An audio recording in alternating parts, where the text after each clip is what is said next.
Alright guys, how's it going? Gonna do a little tabletop of a new gun I purchased here. Pretty happy I finally got it. It's been one of these guns that I saw it in a movie, and it was kind of one of those things that ever since I saw it in that movie, I always wanted it. Since then I happened to come across one at a decent deal, and I decided to pick it up. Now, by all means, I'm not a revolver guy. I only own one, and it's a 38 special revolver, very basic. But I've always liked them. But when every time I looked at a revolver, you know, the price is kind of, the higher end revolvers kind of turned me off, and then for that price, I would end up going with like a 1911 or something. But finally decided to pick one up when I saw this one in the shop, and stop talking and give you a look at it, if you guys can guess. And that's what we have. Excuse the knife. But here we have a Ruger Super Redhawk Alaskan, chambered in 454 Casull and 45 Colt. See that there? And very sweet revolver. This is the one I've seen in the movie Faster with The Rock. So yes, this is one of those gun movie firearm purchases. And I was kind of missing a revolver in my collection, and let alone a really big caliber. As you can see, this is very well stamped, really good. Fit and finish, and just everything about this gun. Visually, action smooth on the trigger and the hammer.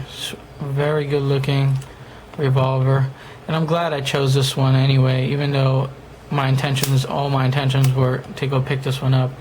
You know, for around this price, you can get there's so many options for around $1,000 to $1,100 for a revolver like this. There's a lot of options out there and a lot of beautiful guns that I could have chose, but I decided to go with that Ruger.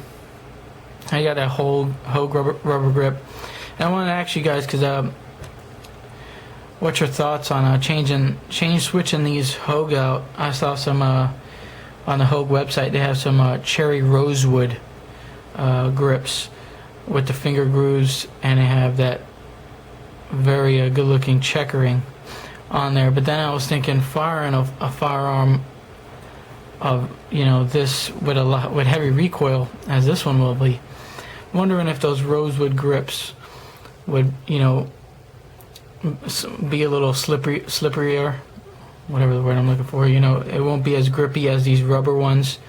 And these tend, you know, some nice little, as you can see right here on the top, it has some nice cushion and padding there from the rubber.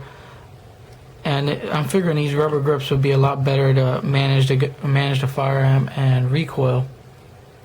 Now, I never shot a 454 Casull. I have shot 500 Magnums, snub nose 500 Magnum, and that was bad. So I'm thinking this is going to be equally as bad, maybe a little bit more manageable. I did pick up some 260 grain Magtex and some 250 grain jacketed hollow points of Spear Gold Dot. So there you have it. It's kind of a very beast looking firearm. You can see how just how thick this gun is. I'll do a more in-depth and detail overview on this firearm in the future. You know, I'll give you some stats on it and weight and all that, unloaded and loaded. We'll have some range video shortly of this firearm, coming soon, probably within a week or so. And again, this is a double action revolver, and the trigger is very nice and double action, because you can actually, you can time exactly when that trigger is going to break. See right here, you can hear that click. You have that click there, and once you hear that and you feel that, it doesn't take much for that trigger to come down. I mean, that hammer to come down. So very nice trigger on it. Single action is, you know, as a feather. But only thing I'm thinking about doing was maybe trying to get those grips, because I know it's going to make it a lot better looking. But then again, I don't want to spend, I think they're $120 grips. I don't want to spend that money, and when I go shooting it, it really does a significant difference managing the recoil. And maybe putting a fiber optic, or just leaving it the way it is. I have no problem with it the way it is. So, gorgeous revolver. Saw this in the movie Faster and picked it up as soon as I was able to afford it.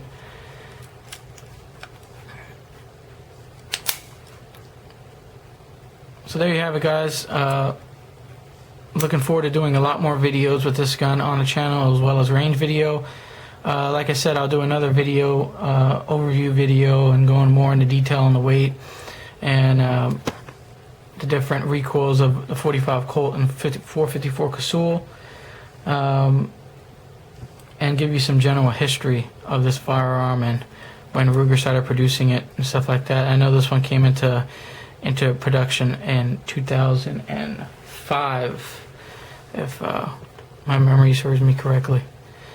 So, Ruger's Super Redhawk Alaskan and 454 Casull, new addition to my firearms collection.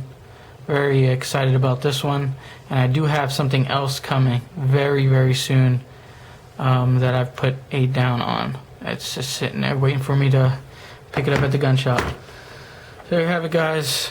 Have a good weekend. I'll see you later.